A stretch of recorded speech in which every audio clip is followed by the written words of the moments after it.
Vítajte pri dnešnom videu, dneska si zahráme Passepartout 2 Stratený umelec. Užite si moje kreslé skiny a budem veľmi vďačný, ak to pozeráte toto video do konca. No prvá malba úplne, hej.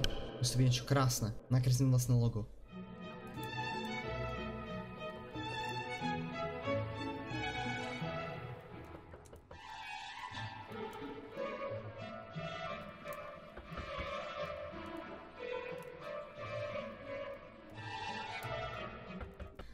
Prečo som nakreslil R-ko, keď je tam Kčko?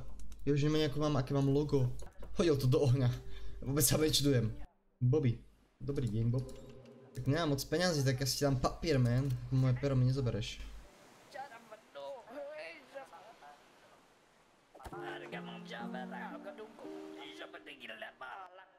On ma vyhodil preč. A keď vlastne, viete čo? Pravý umelec si poradí aj na ulici. Nepotrebujeme dom. To aby som robil moje umenie. Paspart, si to ty? Áno, som. Čo stalo? Som stratený. Ako mi Starky povedal, keď ti život dá citróny, urob lemonade.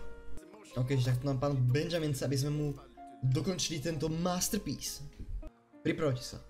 Pretože ja vám ukážem teraz moje najväčšie schopnosti. Jemné pohyby rukami.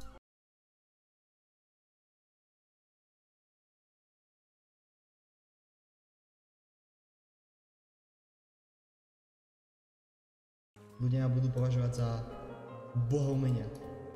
Iné čo robím, tak to vyfarbujem, ale ja tomu ešte niečo pridám potom, neboj. No, nejaké tieňovanie, tomu ver. Budeš trochu oranžovejší tam, že to nebude vadiť Benjamin. Ale bohužiaľ, nemám prostriedky na to, aby som to robil perfektný, pretože si mi dal len nejaký starý štetec. Topanka, jak čau čo ti dal, dobre, tá topanka je hrozná, ak to zmením. Čo pozri sa, aké máš boty na sebe, pozri sa, ak vyzeráš, ty. Myslím si, že to je perfektné. Máme prvé 16 dolárov, síce asi ukradnutých, ale každý musí niekto začať, hej. Search. Sketch.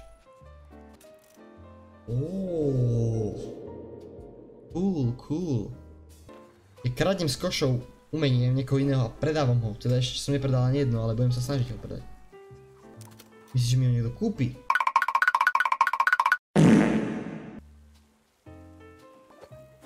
Vieš čo, Steve, ty vôbec nevieš, čo je umenia. Za 31? Len? Ja kradnem s košou umenie niekoho iného a predávam ho. Teda ešte som nepredal ani jedno, ale budem sa snažiť ho predať. Toto moje nové dielo sa bude volať RT. Neviem, čo to znamená, určite to nebude zaujímavé, ale moje... Nakreslíme balón. RT sa musí predať za veľké peniaze. Steve, ty hajzel. Neznačím ťa. Poď preč. 50 dolárov. Chýbajú mi 3 doláre reálne bez tomu. To je jedno, či kreslí na špinavý papierak. To je kus umenia. GIF art. Jak GIF art? Ja môžem dať stickery aj? Počkaj, tak ja ho upravím. No. Takže sa páči moja sticker, že Dobre. Chceš viacej stickerov, ale viacej stickerov nemám, vieš, to je ten problém, ja som chudobný artist, nemám nič. Naša prvá zakázka normálna, no dobre, druhá, alebo koľka tá už, ale... Dobre, chcel som nakresliť lebku, ale nedokážem nakresliť ani trojuholník. 5 years later. Myslím si, že to je úplne hrozné. 75 dolárov. Harry, ty si ma zachránil. Byť rybou, tak súhlasím, straší ma to. Ako niekto môže zle kresliť. Kupujte, moji priatelia. RT je k dispozícii. 30 dolárov. Daj mi všetky peniaze, ktoré máš, kam. Ďalší art, ktorý tu mám. Špina. Není dôležitá. George, ty si veľký podnikateľ. 40 dolárov. Myslím si, že toto sa predá za 500 eur. Ide pomalinky, ale ide.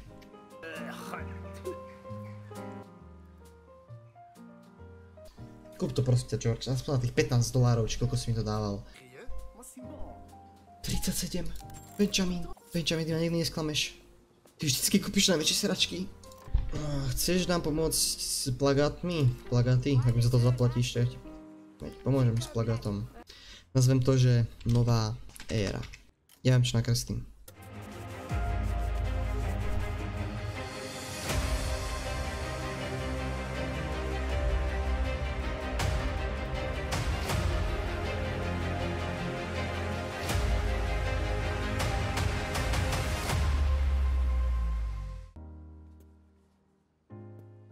Dámy a páni, ak ste nepochopili, je to ruka. Akože, páči sa jej to, ale kde sú moje peniaze? 75 $. Náš poster, ktorý vyzerá úplne hrozný. Autograficky kupujem. Flat brush kupujem. To nechceš, aby som ti nakreslil portrét. To je naša úplne prvá zakázka, reálna zakázka. Portrétu, masterpiece. To vyzerá úplne hrozne, ale nevadí. Musím sa sústrediť teraz.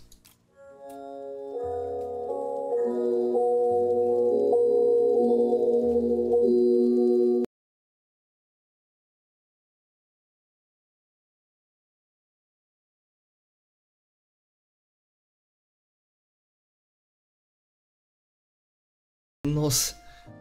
Myslím si, že by na mňa bol Van Gogh hrdý. A nie len on. Aj Da Vinci, ja ešte sa musím podpísať, samozrejme. Náš podpis bude KL. Že vraj je to roztomilé, že sa to páči. Ja by som s týmto názorom úplne nesúhlasil, ale keď sa jej to páči, mne sa to páči takisto. Máš nejaké skúsenosti s vlajkami? Pani Margaret, vy viete, že mám 200, jasné. $200 za vlajku. To už sa s tými peniazmi nevrátim, vieš o tom. Čítal, dobre, nice. Vidíš, revolúcia. To bude taká jednoduchšia maľba, aby to nevyzeralo, že to kreslil, ja chápeš, aby to vyzeralo, že to kreslil jej kamarát, ale zrazu dobre. Neviem, aké mám oblečenie, takže musím improvizovať, chápeš. To vyzerá to hrozne. Ale neviem, kde je tá Sicília, čo sa volá, Sicília. Tak chceš, no dobré, ja ti rýchlo nakresliť tú prírodu. Niečo prírodné, mám hneď pre teba niečo prírodné. Give him a little friend.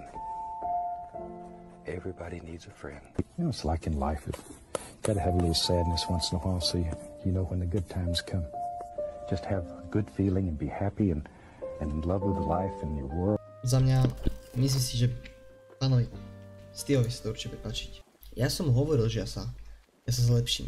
Dobre, čo som to chcel? Ja furt neviem, kde si T, alebo jak sa ona volá vlastne, ona zmizla proste odtiaľ. Umelci nepotrebovať štúdium. Počúva, tvoj grandma alebo kto, či grandpa, nevie nič o umení. Buď ticho, choď preč do mňa, nie. Benjamin, ahoj Benjamin. Kámo, to, ja už teraz to vyzerá úplne výborne, úplne, že by si to kúpil za 5 miliónov €. Podpis. V strede.